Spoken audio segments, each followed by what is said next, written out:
You are now listening to the Cinnamon and Sugar Podcast featuring D'Angelo Williams and Gary Barnage. You push play and they'll push the limits.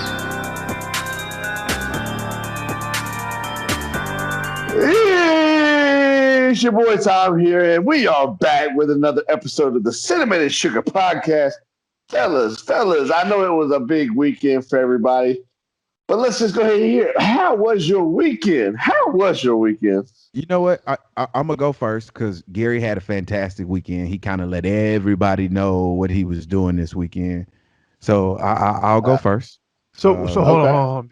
Before you go, I want both you and Time to explain to everybody why neither one of y'all joined me on this weekend, because both y'all had invites and you both blew me off. Okay, I can't speak for Time. I'll speak for myself. Mine's easy. I ain't rich enough. Okay. So Time's not rich enough. Time's not rich enough. So I'll tell you why I didn't join you this weekend and why I won't ever join you in life on these type of adventures. So when I was younger, I had an uncle. His name was Uncle Lou G. And he was probably 60, 70 years old. We all stayed in my grandmother's house. And my Uncle Lou Gene would get up. His room was always in the back. My room was like kind of up. And he would always have to walk past our room to get out of the house, right? So it was really, and he would do it every morning. Every morning he would get up at like 7, 8 o'clock in the morning. He would take the bus to Waffle House. He would go to Waffle House. He would order the same thing, and that was his morning routine. He would do it Saturday through Sunday, 7 days a week. Get up, go to Waffle House. Well, I would always see him when he walked by. When he was younger, and I don't know what age it was, like in the 60s or 70s, him and his wife. Well, his wife had drugged him when he was younger, and it caused him to have like some twitches and some body issues later on in life. So you would come accustomed to hearing him like the shaking of the chin and stuff like that because of the effects of his wife trying to like kill him basically. When he was younger, he gave us the story, but because of him having those physical afflictions, it was tough to understand what it is he was saying. So you just kind of say, yeah. Well, this particular day, I was out. We were somewhere else. Well, he had an aneurysm at the house, and he bled out. Every orifice of his body bled out in the house, and he died in the house, right? Well, they had it all cleaned up. When I got back, you could still see the blood in the hallway because it happened that morning. You could still see the blood in the hallway by the time they'd already had the body at the mortuary and stuff like that. Well, they cleaned it all up. I'll never forget the smell, man. Like the smell of death was insane. I was a really young age, right? The next morning, bro, my Uncle Eugene got up. He walked past that door. I saw him walk past the door. And like I heard the door shut. And I was so scared to get out of the bed because I was like, yo, he just died yesterday. And here he is. Now, I don't know if it was my mind playing tricks on me. I don't know if because he was in that routine, he scared the shit out of me, bro. Scared the hell out of me. And to this day, man, I don't play with ghosts. And then so after he died and I kept seeing him walk across the hallway, I was like, dude, I got to get out of this house. So I moved in with my aunt, man. And when I moved in with my aunt, she had 4 daughters. She had me like living in like this like it was like a detached room, but it was attached. It was really weird. Well, when I would go to sleep in there, still at a young age, man, like I woke up and in my dream, it was a person that had a half body, no legs, like crawling towards me. And it was the scariest shit in the world, bro. So I saw a ghost in my dream.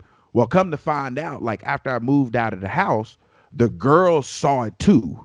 Like her daughters, which were my cousins, saw the same one with the no legs, the guy climbing. Well, come to find out, there was a person that died in the house that got got cut in half.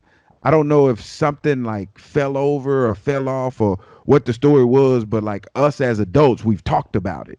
And, you know, we've did our research on the house and it was somebody So I don't mess with demons, bro. I got enough of them on my own. I don't need new ones to accompany the ones that I have.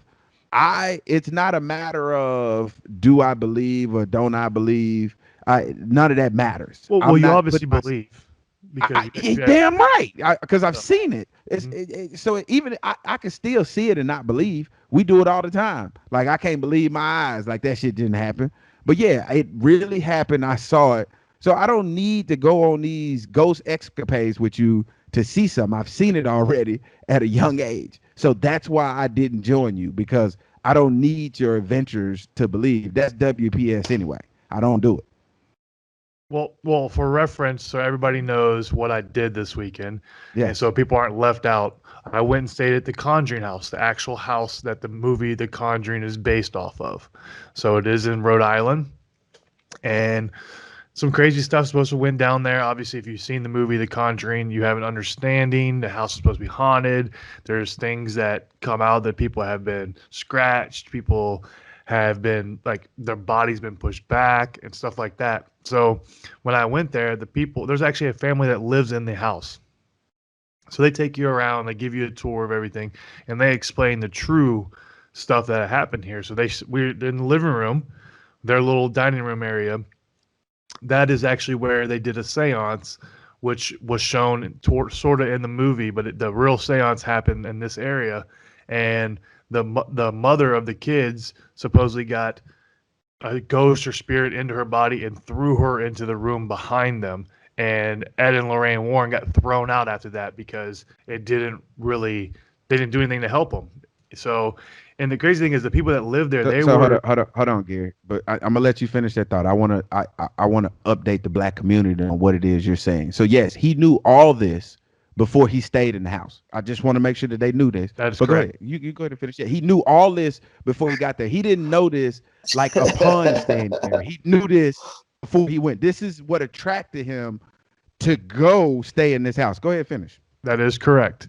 So they threw Ed and Lorraine Warren out, and the family actually lived there for 10 years. That all happened in 73, and then they lived there for another 7 years before they moved out. So in my eyes, like you might have had one experience, but you still lived there. But also during that time period, they might not have had the money. They might have synced everything into it, or they had to stay there. So they were living with ghosts, basically. So for me, I'm a skeptic.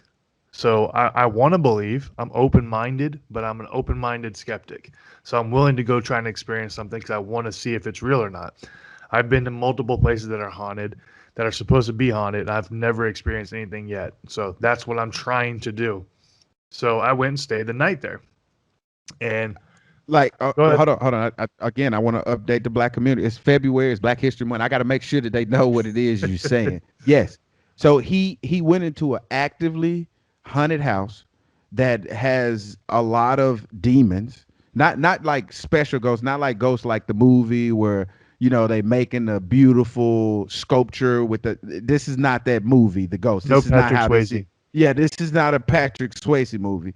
So he knew before he went to this house that it was haunted, people died and crazy stuff happened here, and he was okay with it. Not only was he okay with it, he purposely, on purpose, booked this. Like this was his adventure. This is his thrill seeking. This is his excitement. Go ahead, Gary. Yeah, I just want to make sure they know that. So again, it's more because I'm a skeptic and I want to be a believer. Like I am that way when we go do the Bigfoot hunt. When we do that, I don't believe in Bigfoot. I'm a skeptic. But I'm willing to people that say they swear they've seen it. I don't want to discredit them. I want to go experience it for myself. So I can say I experienced it. This is true. And then I have my understanding of it. I've not had that with anywhere I've been for ghost hunt stuff. So this is why I'm fascinated by this, Gary. And I don't know about you, Tom. You kind of fall into the line of the WPS, so you probably see this as normal. So I have to ask these questions, Gary. So one, you knew that it was. Hold on, D. Hold on. D. Why is this guy be WPS? Well, I mean, when you say WPS, everybody, you say that a lot on this podcast. Well, I understand what it technically stands for, but what does that mean to you? Because I saw a whole bunch of Twitter back and forth, something about unseasoned chicken and all this kind of nonsense. I mean, for our white listeners out there, real quick, for our white listeners, Could you describe to them what WPS is exactly? Because that might seem like everyday activities. They might be confused right now. Can you just tell us about this WPS? Okay, I'll tell you what it is. WPS stands for white people shit. Okay, and the reason why I say that is this: I'm not racist by no means. It's not a bad thing. It's not a good thing, but yet it's a thing. This is why I say that. There's more white people that show up on the Richter scale in terms of doing shit like this than any other race. So therefore, it's coined white people shit. You know, because you guys are the face of ghost hunting. Let's just say that you're the face of ghost hunting. You're the face of and you probably came up with jumping out of a perfectly good plane and calling it you know what you call it, bungee jumping. That's you, face of that. So there's certain activities that I would like to give you the face of it because there's more people that are white that do it than any other race. I'm not saying any other race don't do it. I'm just saying that a large majority of the people that make up the people that does this adventure is white people. So that's in turn coined white people shit. So that's what I want to make sure that we were. Does that explain why I say WPS so much? Because a lot of the stuff that we do, and I'm gonna say we because I live vicariously through Gary. That's why we do some of the stuff that we do. There's a lot of stuff like, you know, swinging on the world's largest swing in New Zealand that Gary does. He thought it was adventurous, it was fun, and he'll do it again. Like that's a bucket list item for somebody that's like on hospice, they're about to die, and they're like, yo, I want to go do something. But this is just something that Gary just does every day. So it's just, again, coin white people shit. So just for reference, I did have a black guy with me. Barkevius Mingo was with me and did all of that with me in New Zealand. Yes, but he wasn't a willing participant. He did. Was a lot of peer pressure. I've seen the videos, bro. No. I've seen the videos. He didn't jump. He fell. You and I both know that. So there's a lot of things that you guys are the face of, and it's pretty much ridiculous, insane activities that are life altering, if you will, if there's a mistake that happens or there's an accident. So that's why I say white people shit.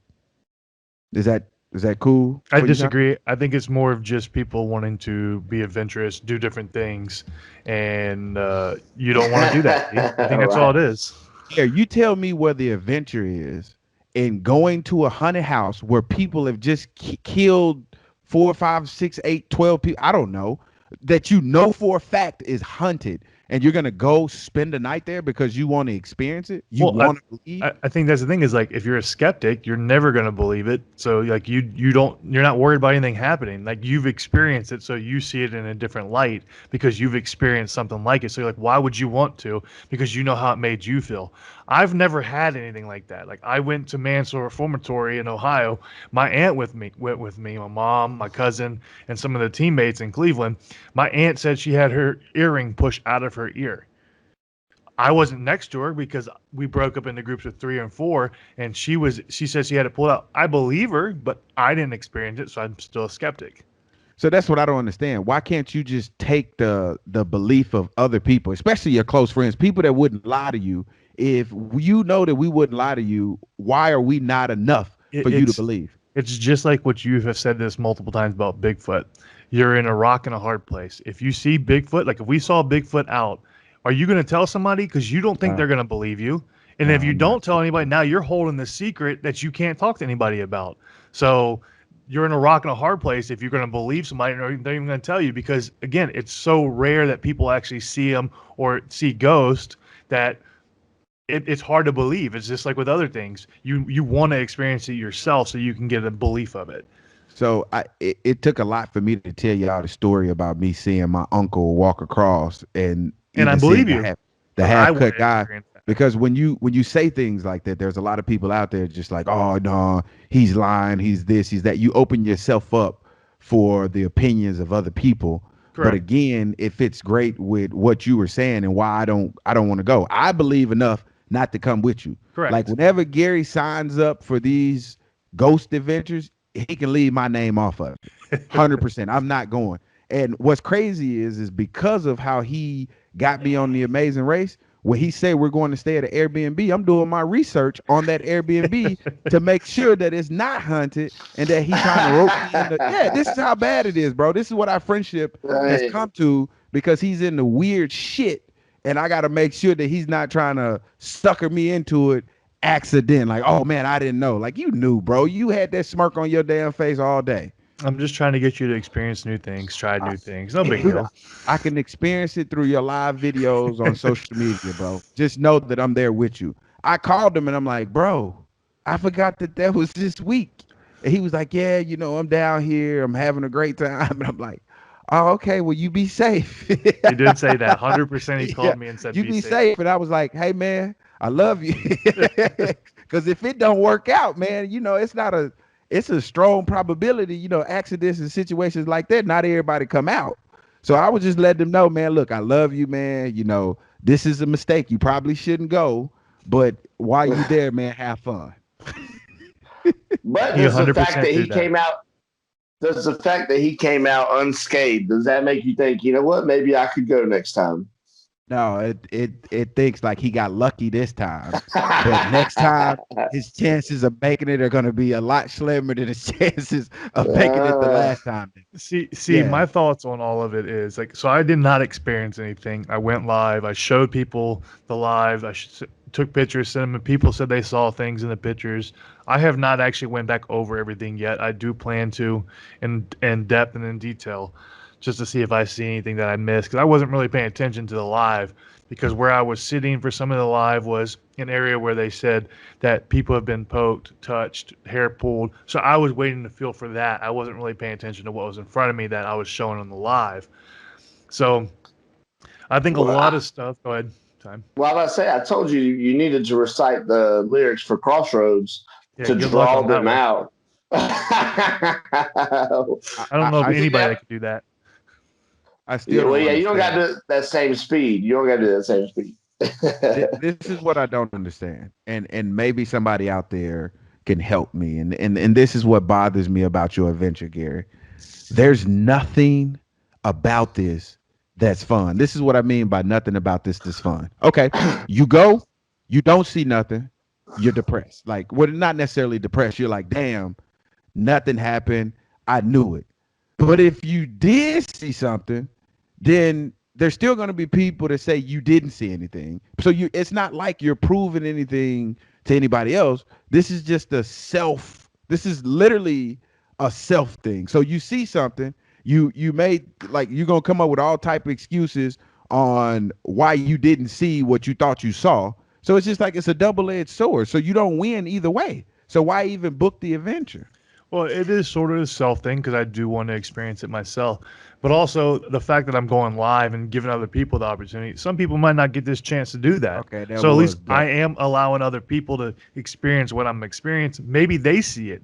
And then that's the thing. If I validate it because other people see it and then I saw it at the same time, well, then now I have a little bit of validation that it actually happened versus my mind playing tricks with me. And that's what I think a lot of stuff is. I think a lot of it is when you're a true believer, your mind plays tricks on you. So at the corner of your eye, you might see something. By the time you look over there, it's gone. But your mind's telling you, oh, it was a ghost. It was something because you believe that there's something there. I think a lot of it could be because your mind's playing tricks on you.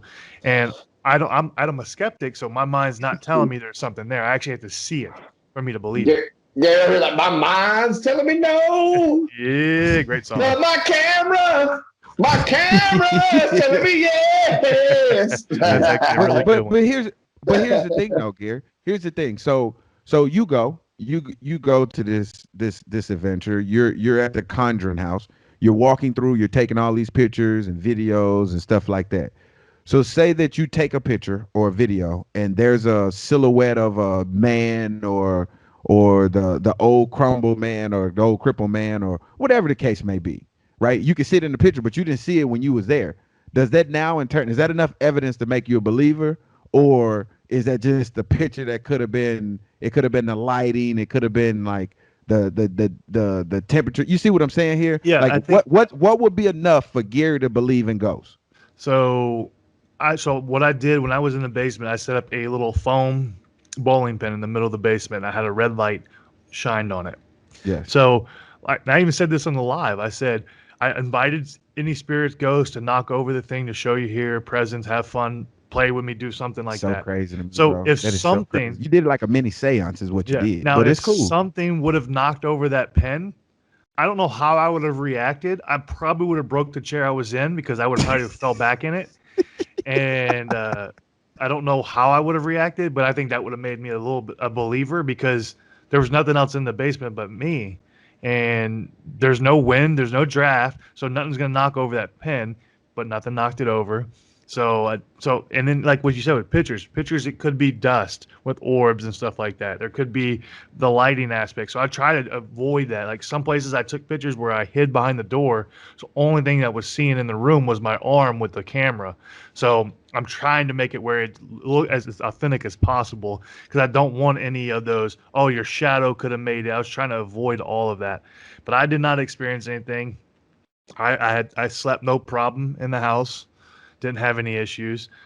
But I'm actually putting together a list right now of a bunch of different places all over the U.S. and I'm going to start going to some of these places. So feel free to come time. You know, Yeah, I was gonna say I'm not. D, I'm out. we'll figure something I'm a out. hard no. I'm a hard no. I mean, I'll stay at the local hotel and wait till y'all Yeah, leave but- the house. And Just let me pick the You hotel you did? stay at. There you go. Hey. Just Hey, let me D, pick the you- hotel you stay at, D. You did go on the Bigfoot hunt. I mean, did come on. go on the Bigfoot hunt, And Now- he'll now, still go on those. I'll still go on the Bigfoot hunts. You got to understand, like there's certain WPS stuff that I'll do. Ghost hunting is not my thing because this is one of this. So this is what this is how I view ghost hunting to me. Ghost hunting is like tiger hunting. Like it's cool when you're hunting one, but when you come up on one, like that's when it's not cool anymore. Like shit gets scary fast because you And- really don't have a plan once you come on what it is you coming up on. I feel You like feel that's the what- same thing. That's the same thing if you run up on a Bigfoot, though. What you gonna do? You run up on a Bigfoot. Yeah, but this is what you got to understand though. Like there's not a lot of people that could vouch for Bigfoot. You got a rash of people, right? But when you got like half the world that believe and the other half don't, and you have all these unsolved mysteries and you see things on TV, like we've seen blurry pictures of Bigfoot. We've never really seen Bigfoot, right? But now if you go back and you look at like these ghost stories or these hauntings, these videos, there's way too much evidence to prove that there's things that happen in the afterlife. There's ghosts, there's entities, there's something else out there for Gary to be looking for it. And then him not having a plan once it actually come on his doorstep is even more insane to me. So he said he don't know what would have happened if that pen would have flipped over. Like I'm getting my ass the hell out of the house. He gonna spend the night and act like it never happened. Like it's insane to me, just his mental mindset when it comes to things like this. I'm mentally strong. But no, I got a bunch of like locations that people were sending me and stuff like that I'm gonna add to the list. And some places I take as a challenge because some places like nobody's ever stayed the night there. All right, done. I'm doing it. I'm gonna prove it wrong. Like because I'm a skeptic, but I'm So what if open-minded. what if you're that. what if you're proven wrong? You got to come up with a plan, Gary. Yes, like if I have to leave, I don't believe. But See, that's the problem that I have with you, and that's why I'm not comfortable going places with you because you have a plan when it doesn't happen. But if it does happen, then it's a shit show. well, because I document it, I show Yeah. it, and then I say I'm a believer now. You know what, Gary? I got a great idea for you guys to pitch to your people as far as the next reality show that y'all need to do. Cinnamon and Sugar tackles the ghost tour, whatever you want to do, whatever you want to call it. Man, You and y'all got me D'Angelo- twisted. Look, You and got me D'Angelo twisted. go from house to house. If y'all Hell can stay in that no. house for the whole night, y'all get some money donated to your charity. I'm letting you know right now, Tom. I'm not staying nowhere. D, it's for with charity. Gary. It's for for Bro, charity. yeah, okay. There's other ways to get charitable donations. I'm not doing it that way. I don't understand what your fascination is, Gary. Just imagine how hilarious it would be if you were next to me and your Right. commentary and my Right. commentary during that episode. How crazy would that be? I'm cool. I'm cool. I can live That my would be a life hit going. show for sure. It is a lot. I It'd be a lot believe. different than Ghost Adventures and Ghost Hunters. It'd be a lot different than that. Bro, I believe, bro. There's no point in us going. So I'm not. So a your skeptic. goal is to make me a believer then. No, I don't. It's just No, like that's not my goal. when we go with Taylor and when we go to Bigfoot, they're trying to make us believers because we're skeptics and we're willing to allow that to happen. Shout, So now shout I out, want shout out to the Squatch Watchers. yeah, Squatch Watchers, you know. Hey. Can we move on to the next topic? Because Gary he done lost his damn mind. I'm a hard no, bro. I have I'm a just feeling letting you that know. We Gary, don't the Go ahead, dude. witches. Yeah, the witches and the voodoo and all that. Like that's why I don't really deal with people in New Orleans, bro. Like they got that Creole background that like believing like it blew my mind when Kyrie Irving was walking around the court with the sage. I'm like, dude, is he doing like seances? Is he trying to connect with his ancestors and stuff? I don't know. So I just stay away from all that stuff because I'm not trying to conjure up a ghost that I can't get rid of. Again, I told you I got demons right now. I'm okay with. I can live with the demons that I got right now. It's the new ones I don't think I can live with. So before we move on, I want to tell you one thing that they did at the house. So one thing they did, they said October 30th, which was 30 years to the date that it happened in back in the day when people were living there and they had the issues. So they performed a seance. They had people over, they had the psychics, they had all these other stuff over, and they did a seance. And so I think the video is on their site or on their YouTube or whatnot. But they said the table moved with everybody's hands on the table. They said smoke rose out of nowhere and the lights kept going on and off. They said they had all this activity. I'm like, next time y'all do this, let me know. I'm there. See, that's what WP that's what I'm like. Because that's going to make me a See, believer then. So I'm gonna tell you. You see your. I don't see anything because you froze on me. You're So frozen. Did he self-mute himself or is that ghost freezing him? No, Wow, that no. ghost just froze you, D'Angelo. Can you hear me now? Yes. I just want to make sure that y'all understand this. Like, I got a different reaction. My reaction would have been like, good. I'm glad that shit didn't happen while I was here because it would have been a completely different look. Because I'm getting my ass up out of the house. Correct. You might have Based ran on out. all the movies that I've ever seen, like, apparently because they died there, they got to stay in the house unless they got a conduit to move from another house. Yeah, you So I just know don't once invite I him in. Well, I'm not inviting them in, but your dumb ass, when I'm with you, you invite them in. So I don't I'm know. not. If I'm that not inviting means- them into my body. I'm inviting them into the house so that way they can play. Well, I'm not inviting them nowhere. I'm happy with where they are. You stay where you are. I am where I am, and we could just live life like that. You are the one that's trying to converge. You want to see them. Let them stay in their dimension. We stay in ours. Like I'm okay with not finding out that there's real superheroes or there's aliens and stuff like that. I'm not gonna go looking for the shit because once I find out that it's real, now I got to deal with that. The demons that I have right now, the kids, the dog, the white. Like, it's a lot for me to handle. Like just hit me in waves. So I'm cool. But I'm Wait, glad did you just call your kid? Did you just call your kids demons? I separated them. I didn't see the comma in there. Right, Yeah. let's see the comma. It The was demons I have definitely a now, comma. kids. It was definitely a comment there. But I'm glad that you got back healthy, man, that you didn't bring anything home with you or anything like that. But I'm cool on that, bro. I'm cool. I got too much I going got on. an idea for a vacation for us. It's just a cool place. It's not nothing crazy. It's this place called Myrtle Plantation. It's out in Louisiana. It'd just be a fun trip for the family.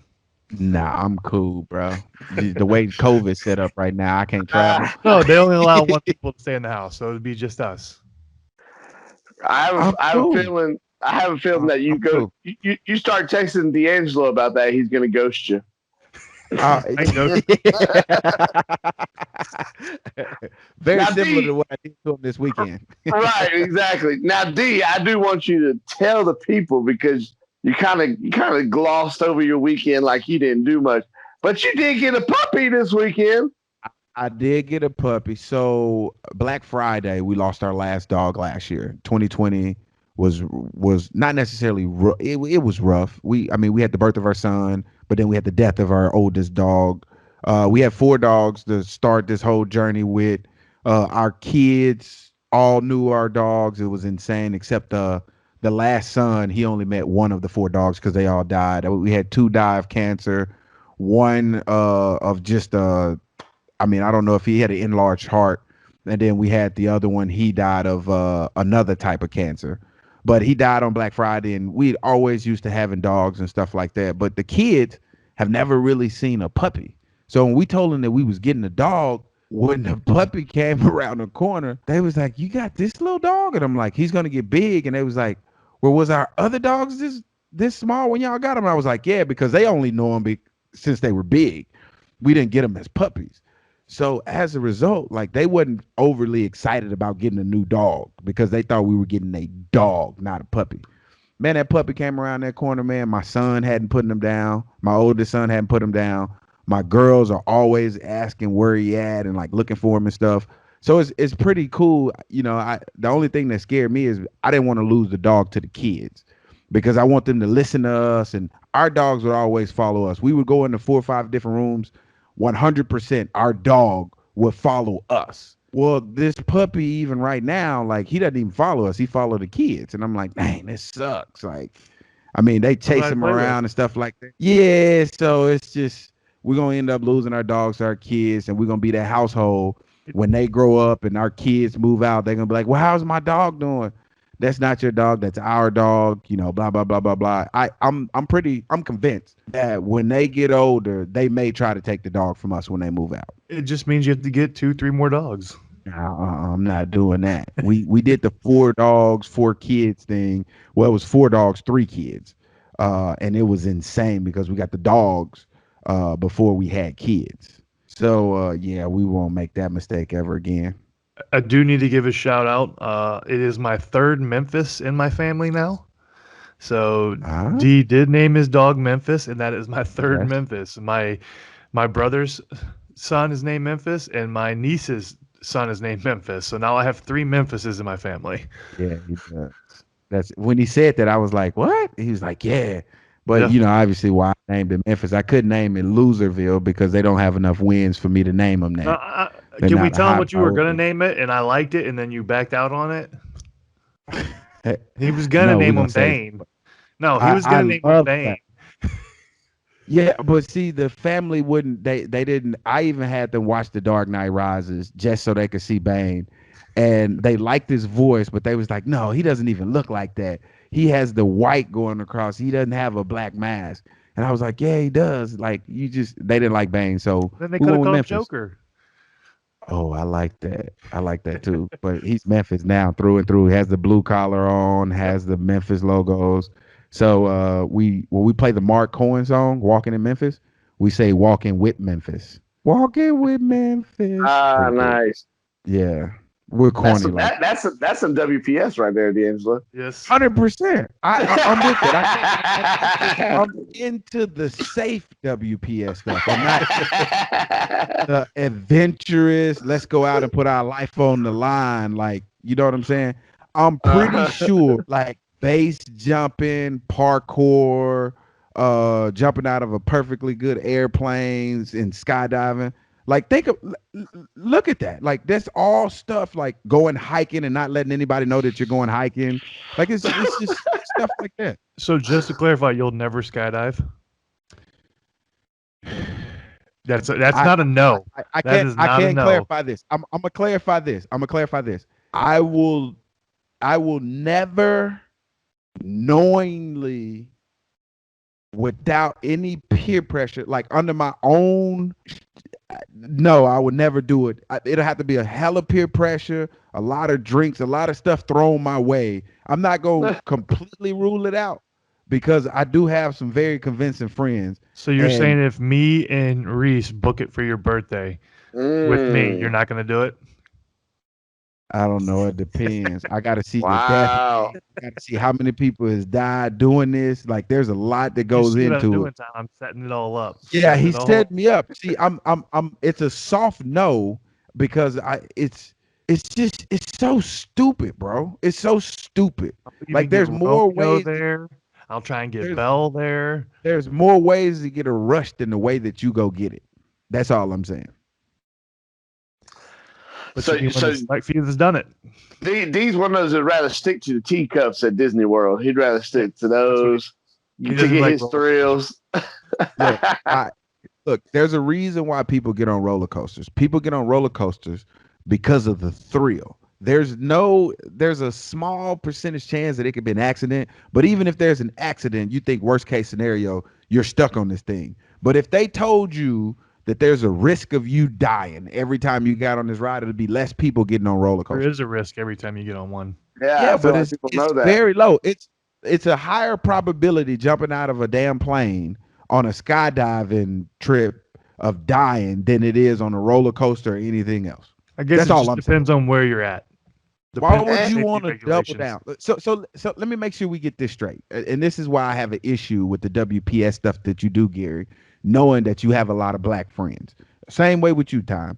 Like I don't know why we hadn't imprinted on you enough for you to like at least calm down or taper it a little bit. This is why.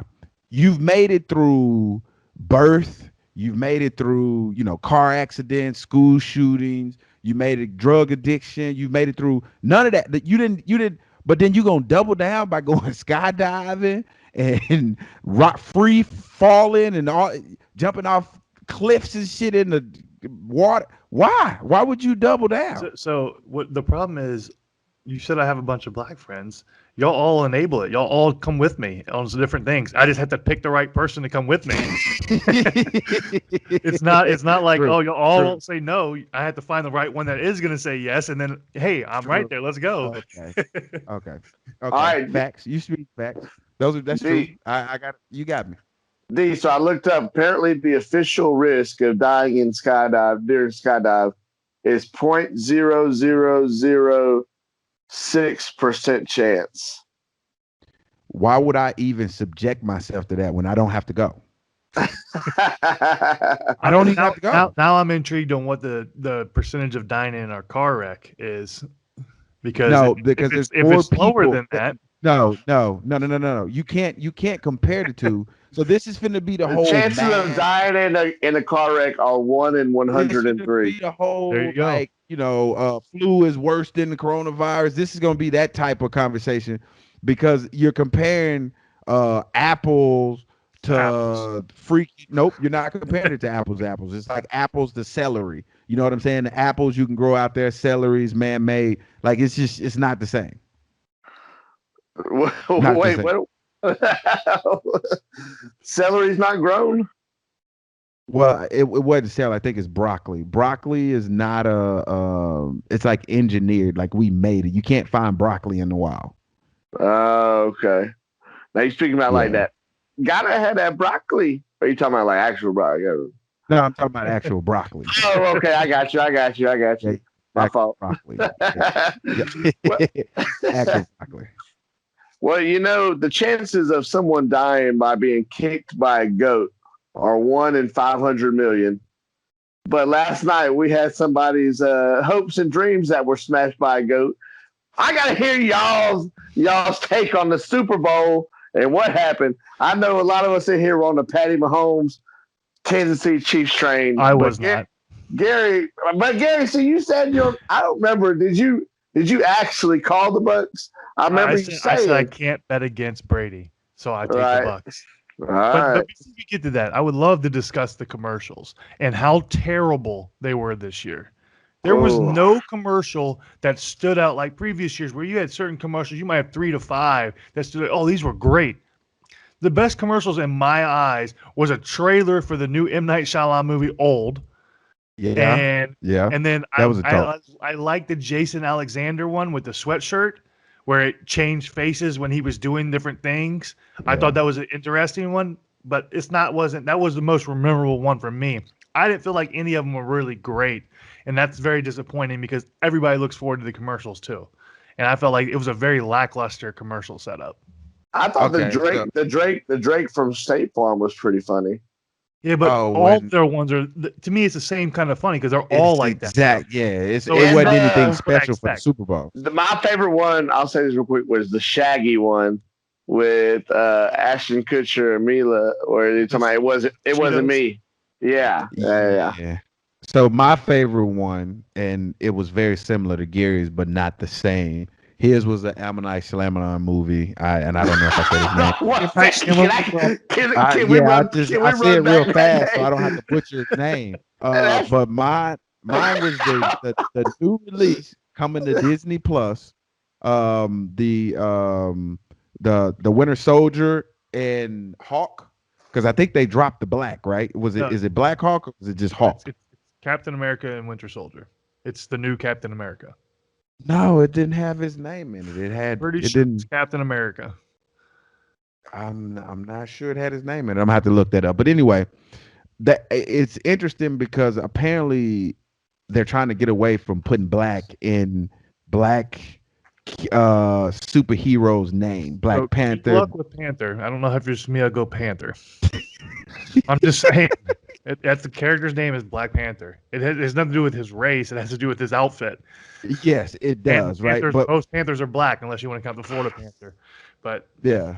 I get what you're saying, but apparently that's what they're trying to move away from, and I understand. But I was like, yeah, that's Black Falcon, and they was like, no, that's just Falcon, and I was like, no, I know him as Black Falcon. I don't know what they was like. No, it's just Falcon because the role can be played by anybody, and I'm like, okay, I respect that. I don't have a problem with it, but that was my favorite commercial. But there was a lot of people. You're right. It is the Falcon and Winter Soldier, but he is the new Captain America, so I don't understand why they're calling him the Falcon, because he is supposed to be taking the mantle over the new.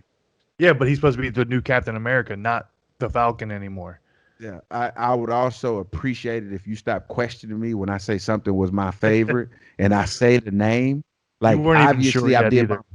I wasn't really sure because when you said that, I'm like, well, maybe because you're the movie guy. So he is the new Captain America. He is the new Captain. Like, I don't know why they're still calling. He was given the mantle to handle Captain America. So why are you calling him Falcon? Because his name is Falcon. Not anymore. Like, It should be Captain America. No, he. So in the comic books, he actually transitioned over into wearing the Captain America uniform. He hadn't worn that yet, so therefore he hasn't technically took over the mantle. This is that transition period. All right. You're a hater. You're a hater, Wow. Gary. It's cool though. It's cool, but that was my favorite. But did But you know again- that there was a lot of people pulled out of the commercials this year? I know they pulled one. They were supposed to do a Brady and Gronk one, and that got pulled. No. No. I'm talking about the people that normally pay for the commercials.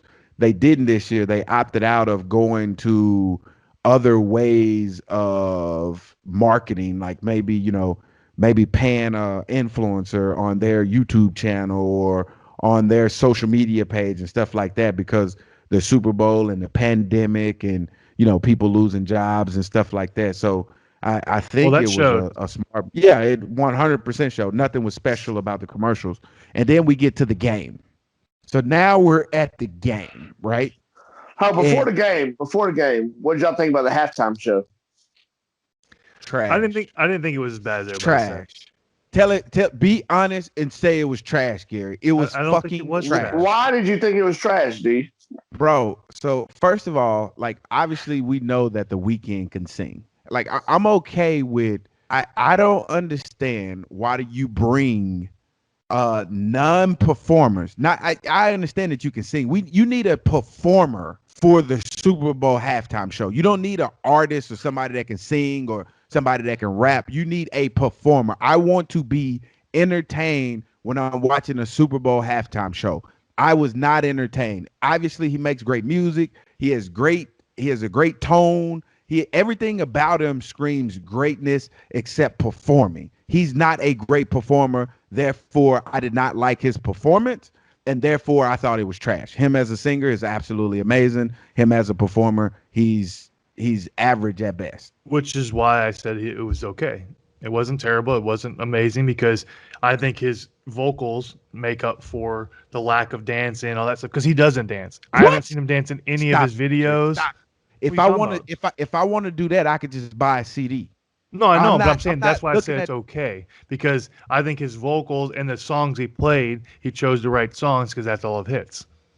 Yeah, I didn't understand the lighted little room area thing though at all. I didn't understand the whole concept of that. I'll be honest with you. Last year when J-Lo performed, I was not I was not overly impressed with the way she sounded, but I was very impressed with her performance. That in I turn, bet you were, D'Angelo. that in turn made it okay, right? So I need that visual that you give me, like, I bet you do, D'Angelo. Yeah.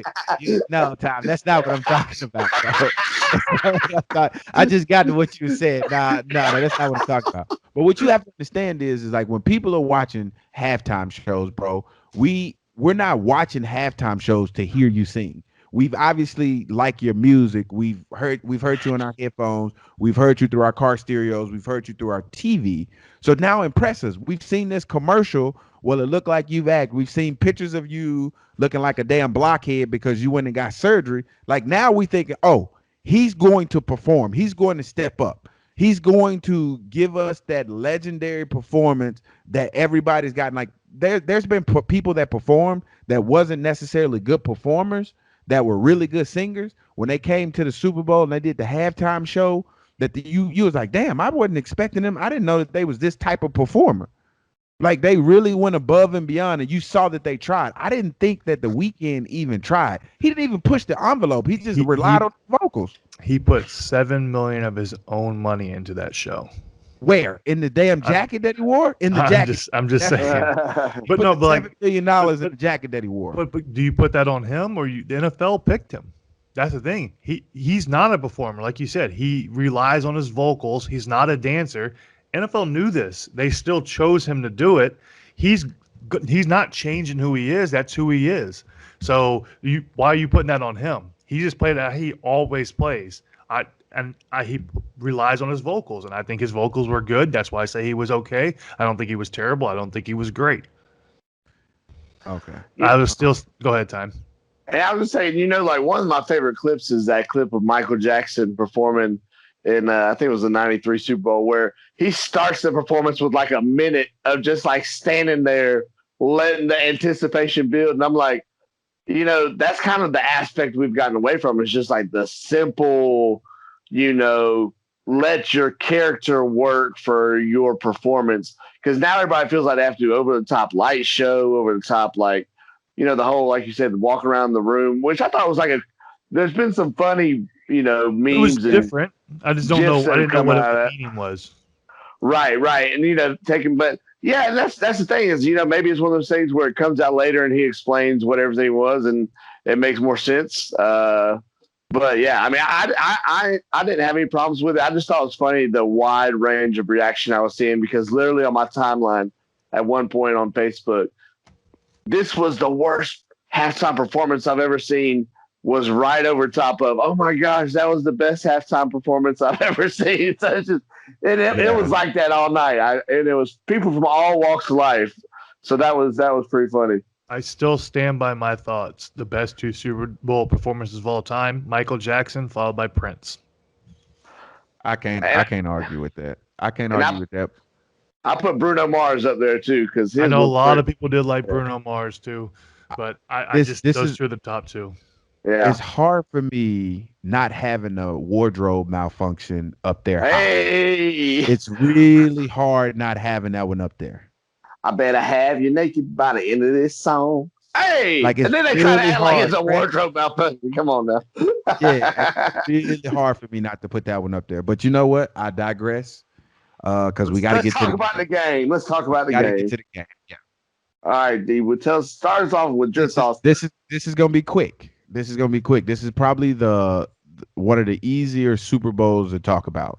Hold on one second. D, give us your take without bringing up the Patriots. I'm giving you our take. Okay.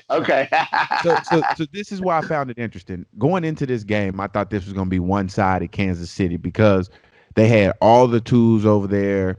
The first time they played each other, like Tyreek just went absolutely bonkers, and I was like, he's not going to have a day like that. But I also didn't think he was going to have a day like he had last night. Like, that was the odds of him doing that were very slim to none, and obviously we didn't think that the turnout was going to be the way that it was. Tom Brady played a solid game. This is the only problem that I had with the game. I understand that Tom Brady's the GOAT and that his numbers were insane. but I honestly feel like Leonard Fournette should have won the MVP. I was going to say the same thing. I honestly think Leonard Fournette should have won the MVP, but because it's a quarterback-driven league and because he had 3 touchdowns and, I think Tom Brady played a safe game because the running game was just so like Fournette and that other running back just lit up the damn. They opened it up for him. They 100% opened it up. It was rush and passing working together. And it was at the same time. And then Bowles called a great game from a defensive standpoint on shutting them down. I've never seen, and I'm going to go on record saying this, I've never seen Travis Kelce so lost in my life. He dropped so many balls last night. The routine catches that he make look easy, like the ones that are like so difficult and hard, he'd make them routinely. Like, oh, that shit. They was hitting him in his face and he was dropping them. They had other guys like Mahomes was running away from 5, 6, 7 different people back there, throwing it up off one leg, looking like my man from Dodgeball, hitting people in the face. And I'm like, damn, he need help. He need help. Obviously, his tackles were out, and Rimmers, they gave him a hard time because he was with the Panthers when they lost the Super Bowl in Denver, and that DM was running past him, and then JPP gave him a hard time. But that doesn't matter. Catch the ball, it's a different game. The penalties, like I understand that they was flag happy and they flagged because this could have potentially been Brady's last Super Bowl, but Brady said he was coming back, and there's a lot to unpack here. But at the end of the day, it was the Tampa Bay Buccaneers that pulled away with the victory, and I'm happy. I'm very happy because of Antonio Brown. I followed his fall from grace to being the man in Pittsburgh, to being just a man in life, to being locked up with a bulletproof vest on at a court hearing, to raising the Lombardi Trophy last night. Like, life come at you fast, and he is a true indication of that. And it's just what you do with how many times, like, he got knocked down a lot, but he kept getting back up to the point to where he got up enough times to win the Super Bowl, and that's the goal of every player that steps on that football field, and he accomplished that. So I'm going to toot my own horn. I did predict the Bucs would win. I said I can't bet against Brady because I've lost money on Brady betting against him, so I'd never do it again.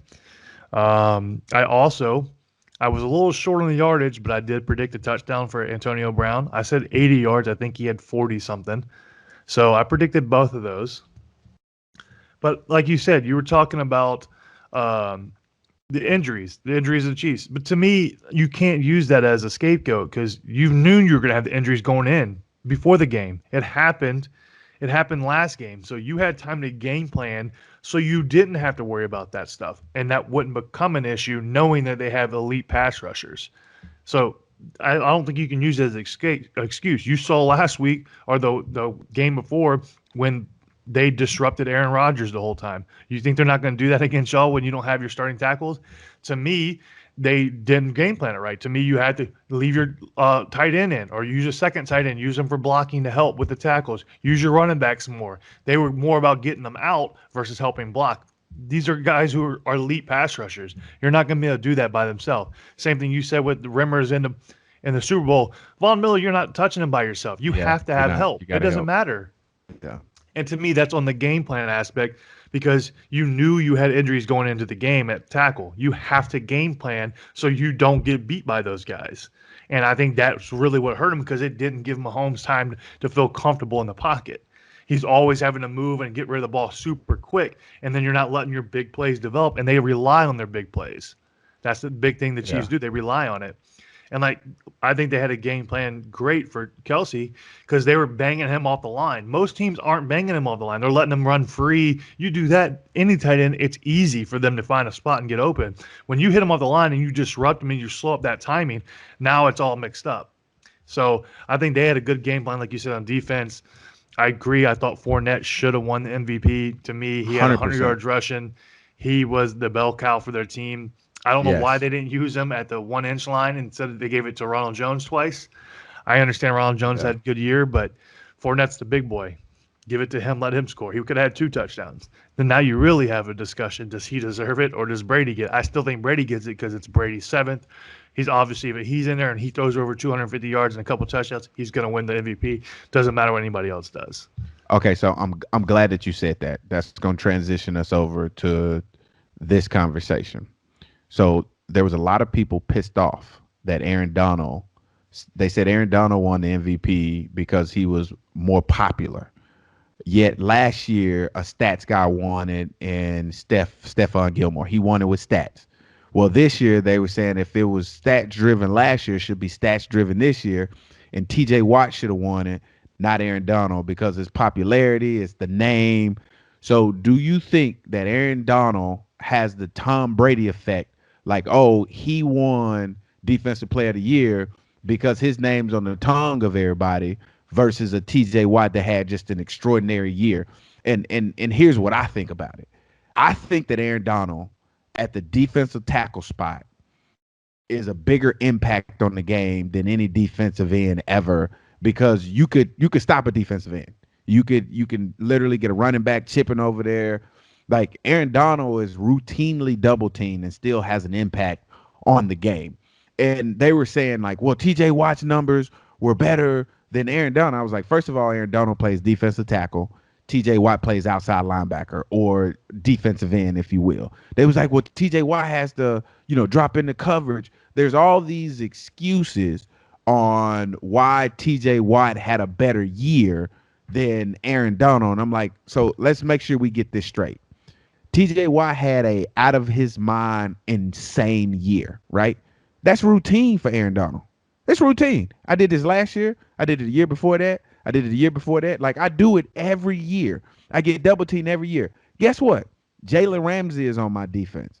Guess what? There's other guys on my defense that are good, but I'm so much better than them that you're going to game plan against me, and you're going to have to stop me because I make this defense go. Well, if you look at the Steelers defense, you got TJ Watt. He was over there. You had Bud Dupree, but he ended up getting hurt. You got those two animals in the middle with Cameron Haywood and Tuitt. And then, those linebackers, they had some injuries back there, but then you got Hayden on the outside, and you got Fitzpatrick back there. Minka, right. And I was telling people, I said, it's completely different. Y'all don't understand. And they was like, well, what do you mean? It's that they're pretty much the same position. I was like, no, defensive tackle and outside linebacker is completely different, or outside rush in. I said, that's like comparing stats between a premier safety and a premier corner and making your argument on who a better defensive player. Makes no sense because they're two different positions.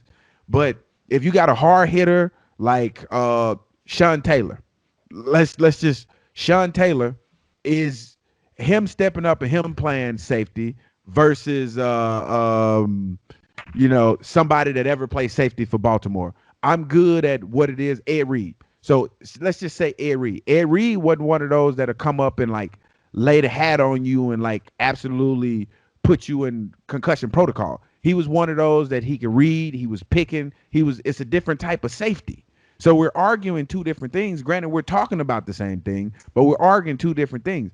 Aaron Donald is a monster. I don't see anybody up until this point that has dominated the game the way he's dominated. J.J. Watt, everybody was saying he had those 3 years where he played out of his mind and then injuries hit him. Even with injuries hitting Aaron Donald, he's still just as dynamic as he was before the injuries. I think they got it right. But what do you think, Gary? So I would agree with you. I think Aaron Donald definitely deserved it. I think what people don't understand is the award is more than just stats. It's how you influence the game for your defense. When it comes same with offense, it's how you influence the game and how you influence your side of the ball when it comes to those awards.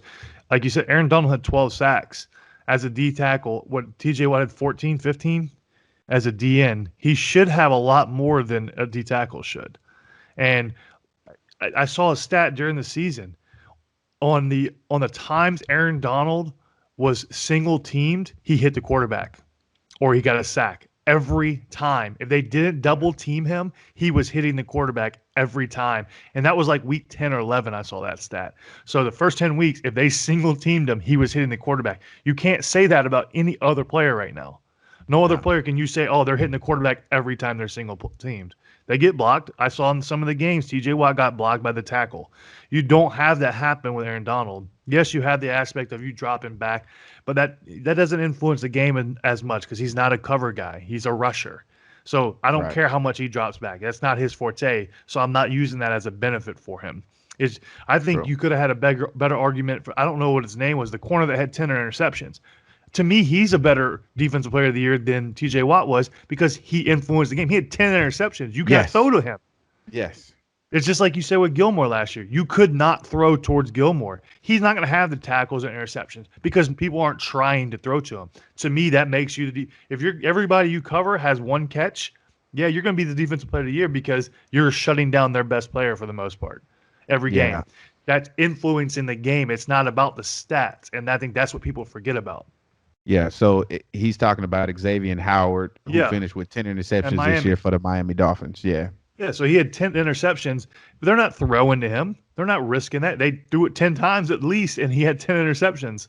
Bro, that his name hasn't never happened came in a up. long time. He wasn't even on the defensive player of the year list. Like he wasn't even on anybody's radar. That's because again, they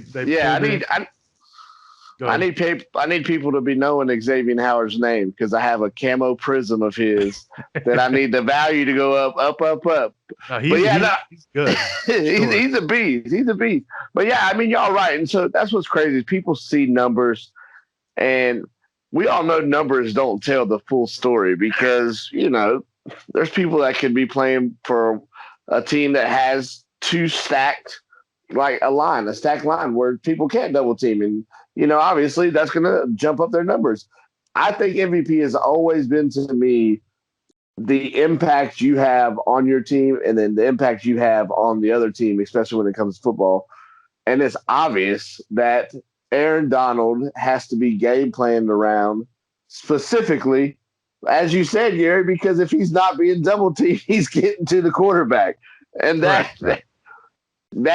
is just a huge thing. Like, shout out to TJ Watt for having a great season. And did you see he posted the meme with Michael Jordan? And I took that personally. That was funny. I hope he come back and play just as hard as he did this year, next year. There's another atrocity that happened, and I know you don't really want to dive into this, Gary, but I'm gonna throw it out there, and then I'm gonna let y'all have the podcast back. I'm gonna tell you what pisses me off the most. I understand that Derrick Henry got Player of the Year as an offensive side. I don't understand why he didn't win MVP.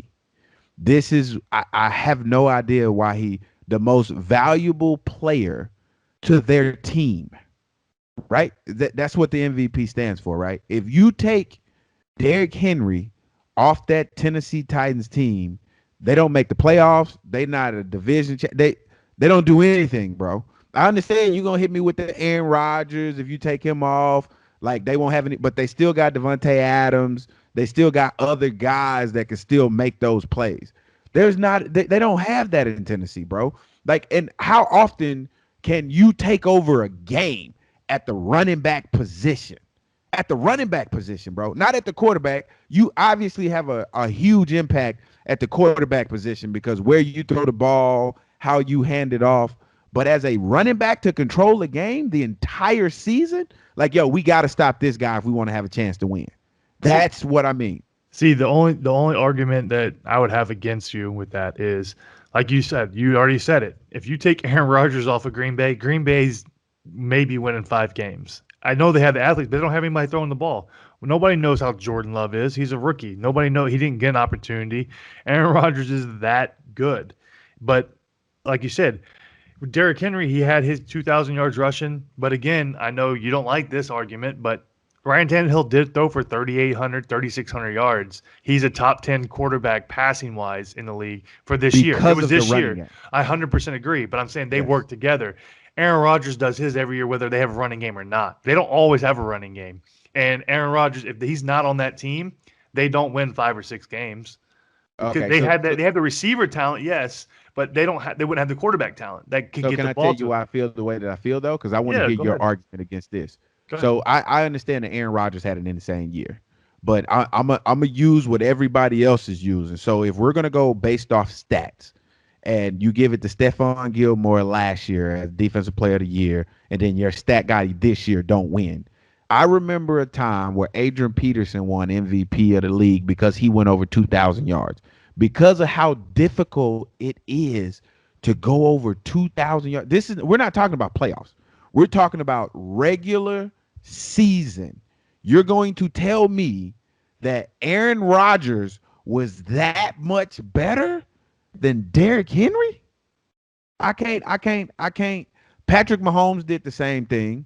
Tom Brady did the same thing. There's quarterbacks, Drew Brees, that are putting up the same numbers that Aaron Rodgers are putting up every year, bro. They're routinely good.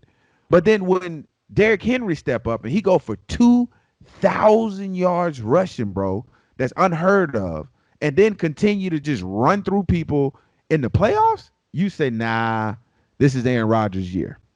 Well, I think that, like you said, I even saw you mention this on Twitter. The issue is it's a passing league. So running backs aren't going to get that credit, which they should. But also when it comes to the 2,000 yards, like you said, it does not happen very often. And I saw somebody throw up, Derrick Henry, he had 5 or 6 games where he didn't rush over 100 yards. That should make it even more special because he still rushed over 2,000 with Exactly. 5 or 6 games under 100 yards. But I can understand your side, but I'm also I think me and you see the same.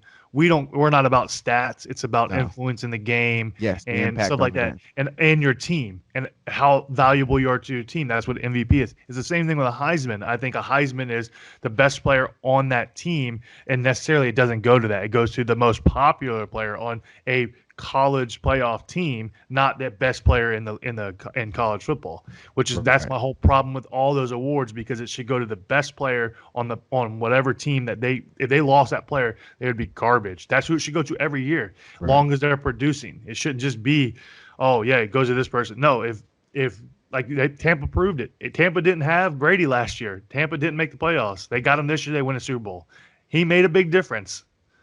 Yeah, he did make a big difference. He also assembled the Avengers too, but we don't want to talk about that. Well, I do want to say this though. Fournette leaving the Jaguars and coming to Tampa to win, and then you have AB, who wasn't even on a team, coming there and winning, and then Gronk, who decides to take a year off and get into wrestling, and then not even wrestle, and then say, I'll come back. Why not? And then win. He has two touchdowns. Fournette didn't leave the Jaguars.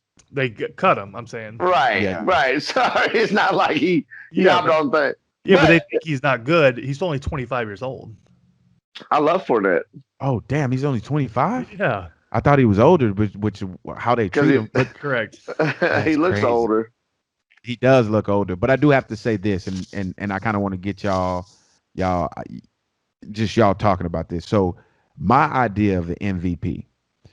My idea of an MVP is if you make everybody else around you better, not necessarily yourself.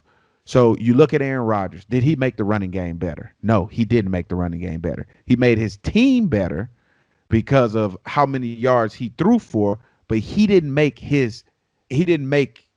everybody around him better. You look at Derrick Henry.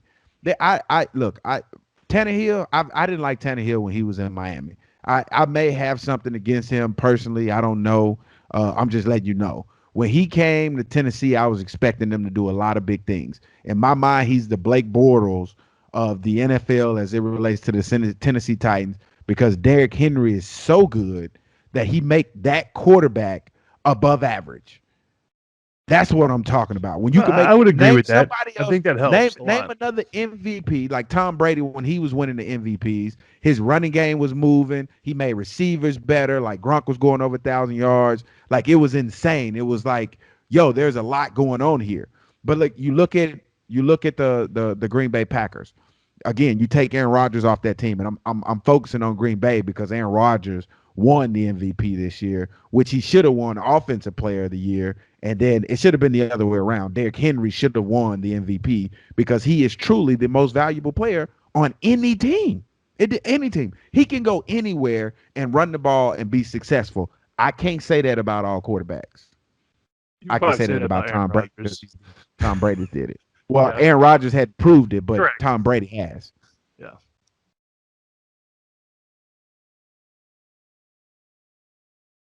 Time, are you muted or what are you doing over there? I was waiting on y'all to. I'm waiting on you. See, this is the thing. Yeah, I don't want to turn this into a LeBron conversation, so I'm not going to do it. I'm not going to do it. Nobody No, wants to don't hear do it. that. Don't do that. But I Don't do could that. very Let's go ahead and end easily. this right now. End it right now. We've had a great conversation. It's been I a could- dope podcast. Can we go ahead and end it? I Let's could go ahead very easily transition this into a discussion about LeBron, but I won't do it. Well, I I'm won't glad do we're it. out of time and we don't have time for that because that's good. Absolutely. Right. Because I That- can't say this. I think I can't make this up, bro. And again, I'm not a LeBron James fan, but I think the most disrespectful thing that you could say as a player on anything is, I didn't want to go into another overtime. I had a bottle of wine chilling for me, and I was trying, like, bro, you're good, but you're not that good. You don't hit big shots like that all the time. You're a dribble drive guy. Stop it. Stop it. I don't even know You're what not a you're talking prolific about. shooter. You're not a prolific shooter, and you know he's not, Tom. So don't start that. Well, no, he's not like one of the best of all time, but he's not as terrible as you are making it sound like he is. And that's all we got to say about LeBron. So you can go ahead and end this. Oh, Lord. All right. Well, don't forget, and real quick, before we end, I want y'all to kind of give me your take on the Serve the Story animations from last week and how you think week 1 went, and we got week 2 coming up this week. I thought it was great. Well, what about y'all? I think it's just going to get better and better each week. I think it's going to be something everybody should tune into because we have a lot of fun with it. And I think hearing it, if you heard it before and then now you watch it play out, it's a whole nother different level. Yeah, I absolutely love it. And what people have to understand that this is our improv story. This is our improv story that he's made come to light. So when you hear those verbal stutters or you hear us thinking and we're talking, that's why, because it's on the spot. I just want to make sure people understand that this is improv storytelling that's come to life in an animation. And after seeing it in animation, I'm like, yo, that's dope. And like stuff that I don't remember or couldn't remember, like I'm watching it again now, I'm like, dang, that was pretty clever. Like some of the stuff that I've heard from you, Gary, and from you, Tom, I'm like, damn, I didn't pick that up when we did it the first time. Right. And I think that's what it is. It brings a whole nother aspect, and it's cool to see, through the animator's eyes, what they envision from the story. And our story coming to life. Yes, exactly. So if you haven't already, go subscribe to the Cinnamon and Sugar YouTube. We're also going to be throwing up more content from past videos we've done and then future videos that we're going to do if coronavirus will ever let us hang out. And our podcast is going on there as well. Yes. Our video podcast. Starting with today's podcast, the podcast will now be live and in color. And just check it out. D'Angelo, as he's doing right now, is everybody gets to watch him look at his phone. Everybody it's funny that y'all say that because I'm looking at our podcast right now. Well, not our podcast, but one of our old podcasts. But I'm on our YouTube channel. I was just trying to check out how many views and how many people checked out our Serve the Story, which would be pretty dope. And the second episode, the chapter 2, drops on Thursday. I mean, chapter 1 drops on Thursday. Yep. Episode 2, chapter 1. Well, yep. D, real quick before we go, can I get you to say M. Night Shyamalan one more time? No. And I'm gonna tell you why I purposely messed his name up, because he's had some really good movies that have fucking awful endings. So I'm like, there's no point in me. I'm gonna say his name how his movies go. I'm gonna say his first name perfect, his middle name like kind of rocky, but I'm gonna butcher his last name. That's how his movies go. His movies start out absolutely. Some of them. Name one movie that had a great ending, Gary. Sixth Sense. Really? Signs. Yes. Signs was terrible. Stop it, bro. Out of here. Stop it. You like So- Times? Yeah, I enjoyed it. It reminds me, whenever I heard you say it earlier, it reminds me of how Pat McAfee says Palamalu. It's just Shamalala. I can't even pronounce how you say it. Can we end this time? Can we end it? I don't like to be The a visit. joke. We out. The visit? Yep. You are now listening to the Cinnamon and Sugar Podcast featuring D'Angelo Williams and Gary Barnage. You push play and they'll push the limits.